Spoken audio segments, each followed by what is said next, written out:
আলাইকুম, আপনাদের সবাইকে আমার চ্যানেলে স্বাগতম। আজকে আমি কুমড়ার শাক রান্না করছি। এখানে আমি উপকরণগুলো নিয়ে নিলাম। এখন ডালগুলো পানিতে সিদ্ধ করে নিয়েছি। ডালগুলো একটু সিদ্ধ হওয়ার পরে মসুরের ডাল আর কাঁচামরিচ, চিংড়ি মাছ দিয়ে দিলাম সাথে। এখন পরিমাণ মতো হলুদ, মরিচ এবং লবণ দিয়ে দিলাম। ঘুটে নিব একটু করে। অনেকক্ষণ যাবতীয় ঘুটলাম, ঘুটা শেষ হয়ে গেল। এখন শাকগুলো দিয়ে দেব।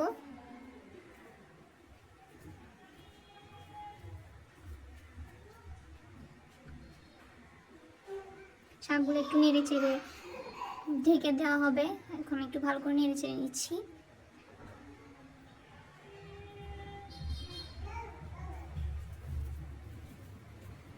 এখন শাকগুলো ভালোভাবে নেড়ে চেড়ে 2 মিনিট পরে উল্টিয়ে নিলাম। এখন একটু তেল দাগ করে নিচ্ছি শাকে দেওয়ার জন্য, সাথে পেঁয়াজের ভিতরে তেল দাগ করে নিচ্ছি। এগুলো এখন শাকে দিয়ে দিলাম। এখন একটু নেড়ে চেড়ে দেবো ভালো মতো। 2 মিনিট ঢেকে রাখবো। এই যে এখন রেডি আমার শাক।